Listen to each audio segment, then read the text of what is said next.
بسم الله الرحمن الرحيم. عن أبي هريرة رضي الله عنه قال قال رسول الله صلى الله عليه وسلم لا تدخلون الجنة حتى تؤمنوا ولا تؤمنوا حتى تحابوا أولا أدلكم على شيء إذا فعلتموه تحاببتم أفشوا السلام بينكم.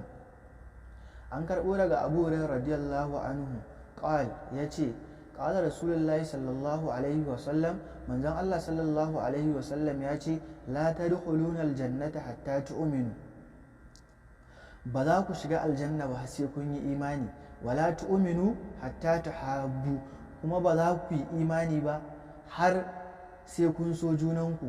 awala adullukum ala shay'in idza fa'altumuhu tahabbtum afshu salama bainakum, shin ba zan faɗa muku wani abu wanda idan kuka aikata zai sanya soyayya a tsakaninku ba? afshu salama bainakum, ku yaɗa sallama a tsakaninku.